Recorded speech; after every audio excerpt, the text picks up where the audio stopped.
En 2022, lors de son introduction en bourse, Netflix était considéré comme une petite société avec une valorisation de 150 millions de dollars et un cours d'action aux alentours de 1,21 $. Aujourd'hui, 22 ans plus tard, sa valorisation est de 308 milliards de dollars.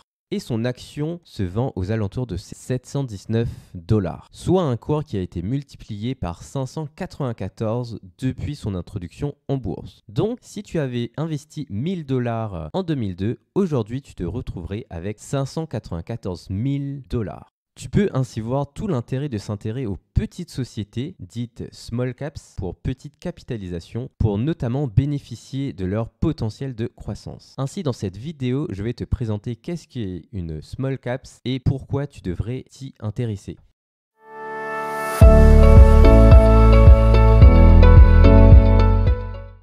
En Europe, on considère qu'une small cap a une capitalisation inférieure à 1 milliard d'euros. On considère qu'une société est moyenne lorsque sa capitalisation est, elle, entre 1 et 10 milliards d'euros. Enfin, on considère une grosse société, une large cap, une société qui a une capitalisation supérieure à 10 milliards d'euros. Aux États-Unis, la taille des entreprises sont bien supérieures à celles en Europe. Ainsi, pour les small caps américaines, leurs capitalisations peuvent aller jusqu'à 10 milliards d'euros.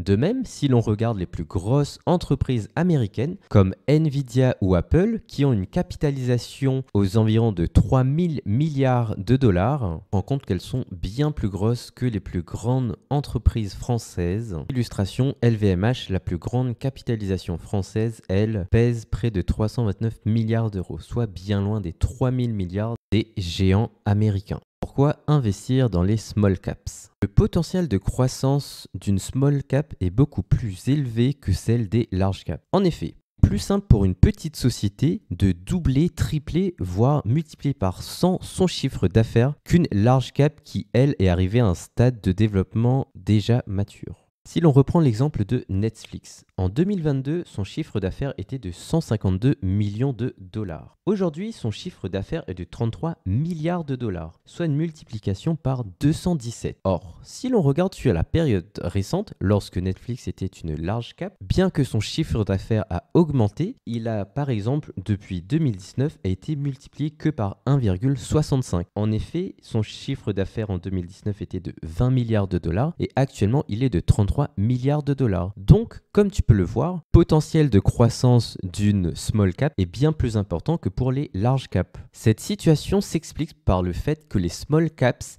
sont en début de cycle de développement. En effet, elles sont en phase de croissance, d'expansion. Elles ont donc un effet de levier beaucoup plus important sur leurs profits et sur leurs marges. Les large caps, elles, sont en phase de maturité et bien qu'elles soient en croissance, n'ont pas la même croissance que les plus petites capitalisations. Par ailleurs, de manière empirique, les small caps surperforment les large caps.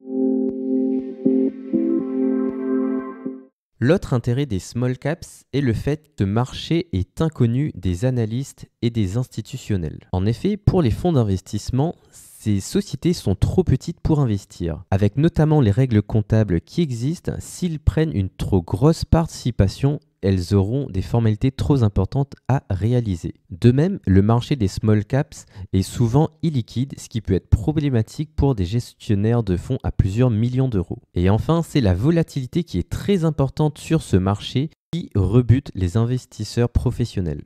Or, ce désintérêt présente une opportunité pour l'investisseur particulier. En effet, il lui permet de bénéficier des anomalies de marché. Une anomalie de marché, c'est lorsque le marché valorise mal une société. Une entreprise a une valeur réelle qui correspond à la somme de ses capitaux propres plus le montant de son endettement total auquel on peut soustraire l'ensemble de ses disponibilités, c'est-à-dire l'ensemble de son cash. Et cette société a aussi une valeur qui est donnée par le marché. Cette valeur est donnée par le cours de son action. Sur le marché des small caps, ces anomalies de marché sont beaucoup plus présentes, notamment du fait que ces sociétés ne sont pas suivies par des professionnels. Tu trouveras une centaine d'analystes financiers pour Nvidia ou encore Netflix, mais pour une small caps comme Total Gabon, tu n'en trouveras pas beaucoup.